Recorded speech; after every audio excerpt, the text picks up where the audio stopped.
Ele foi presidente por 4 anos. Ele foi um mau presidente, ele perdeu a eleição. E assim, tudo que o Lula quer hoje é que o Bolsonaro seja candidato. O Lula mesmo falou. O Lula quer que o Bolsonaro seja candidato, porque o Lula muito possivelmente ganha do Bolsonaro. Então assim, é bem complicada essa situação. Bem complicada. Bem complicada. Eu não vou nem falar que é complexo, é complicado, porque a gente já sabe quem é o inimigo. O PT é o inimigo e o sistema é o inimigo. A novidade é que aqui no Brasil o surgimento do bolsonarismo é bem mais perigoso do que o que foi o trumpismo dos Estados Unidos. Porque o trumpismo, tá? Ele é uma resposta anti-establishment ao establishment do partido do republicano, sim. Os neocons, a galera que controlava o partido republicano acabou com a vitalidade dele e tornou, vamos dizer, eles parte de um jogo praticamente de cartas marcadas que mudava alguns detalhes ali entre democratas e republicanos. Então houve uma revolução, uma revolta anti-establishment, começa com o movimento Tea Party, depois vai pro trumpismo, Trump vence a eleição, só que o Trump é um tolo, ele foi um presidente bom em alguns termos e bem bobo e tosco em alguns outros. Beleza, passa a eleição, o Trump fica sabotando todas as novas iniciativas de novas lideranças. Uma delas era o Ron DeSantis. A gente precisa lembrar, toda essa turma que é interessante, que tá com o Trump, Peter Thiel, Musk, estavam empolgados com a candidatura do DeSantis, que foi um governador, que é um governador melhor do que o Trump foi presidente. Mas o Trump derrotou ele, aí, enfim, política é assim, e trouxe esse grupo pra si e ganhou as eleições presidenciais agora e tá fazendo um governo melhor. Não é o nosso caso aqui. Não achem que política é uma regra de 3. E o Eduardo Bolsonaro e a família lá querem fazer você crer o tempo todo que é uma regra de 3. Tem um Milei na Argentina, tem um Trump. Não é igual. Existe centrão nos Estados Unidos? Existe esse elemento chamado centrão? Não existe. A Constituição americana é igual à brasileira? Você pode fazer como o presidente do Brasil, como o presidente americano faz? Não pode. Você dispõe de material humano de alta qualidade para você ocupar essas posições aqui, tal qual o Trump tem lá? Não. Você dispõe de material humano de alta qualidade que o Milei tem na Argentina, a gente tem aqui? Não. O Milei dispõe de material humano, de capital humano de altíssima categoria na parte econômica, atuando com ele. Aqui até tem, mas os Bolsonaro não gostam deles. Botaram um bravateiro, que é o Paulo Guedes lá. Vamos lembrar, um bravateiro. Quando você vai juntando isso, o que nós temos? Nós temos, assim, a vontade popular oposicionista interditada por um parasita, que é esse cara, por um contingente, por uma pirâmide de parasitas que ficam enrolando, e eles estão engambelando o eleitor, e ficam enrolando o eleitor com lutas e causas supostamente patrióticas importantes, sendo que o essencial não é tratado. Eu quero saber que bolsonarista está falando de pacto federativo, como nós estamos falando. Qual deles está falando disso aí? Não estão, eles estão votando a favor disso aí. Eu quero saber qual bolsonarista está falando sobre desfavelização. De maneira concreta. Não tem. Ninguém tem plano pra nada. Como é que vai enfrentar o autofuncionalismo? Não vai enfrentar, porque também é a favor de privilégio. Então, entendam, da forma como tá, você tá travado num jogo de cartas marcadas. E aí, como o jogo tá travado, é um jogo travado. Quem mexe as peças é quem tá no meio, que dialoga pra cá, pra lá e tá interessado apenas no próprio privilégio, a.k.a. centrão.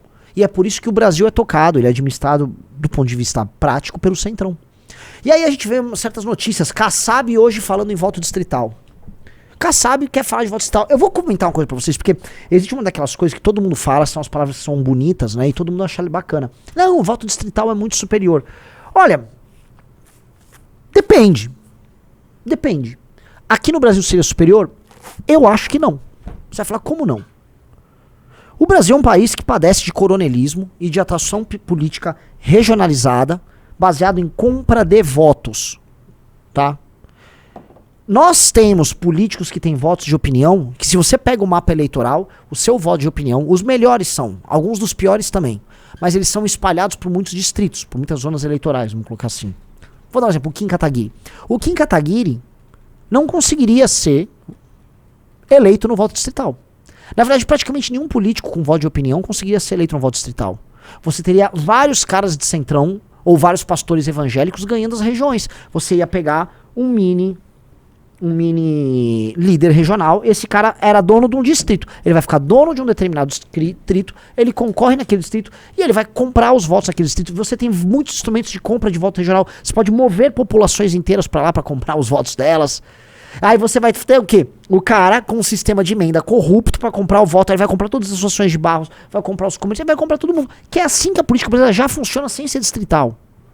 Então, quando o Kassab ele quer fazer voto distrital aqui no Brasil, veja só, o Kassab ele quer finalizar a conquista geral do voto no Brasil através da compra e através do Centrão. E aí as pessoas acham bonito, nossa, não, o voto distrital é muito melhor.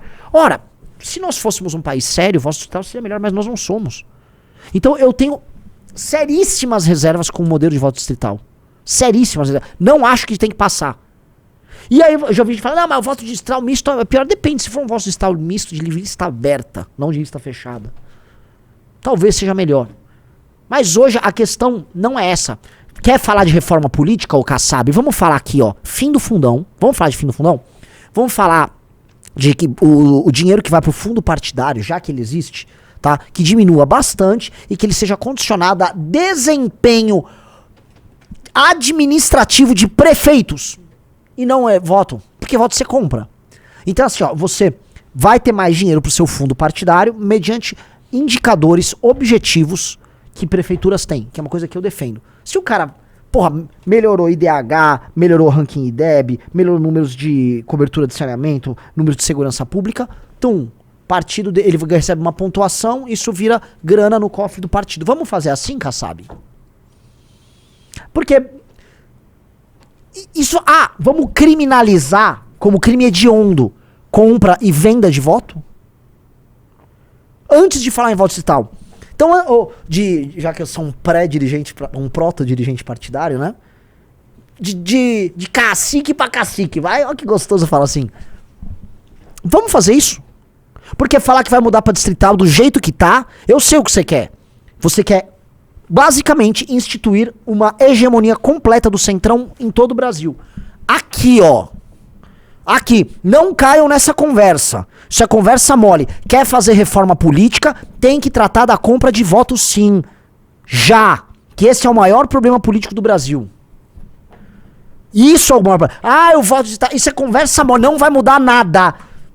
Não, do ponto de vista ético. Quer dizer, vai mudar pra pior.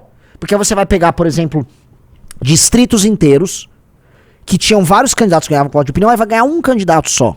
Esse candidato que vai levar esses votos é um candidato que vai comprar esses votos. Comprar. Tá? É isso que os caras vão fazer. E se não comprar, é emenda e tal. Não dá, cara. Você acaba com um voto justamente de opinião. Que é um pouquinho... É um outro aqui e ali que presta naquela merda daquela Câmara dos Deputados.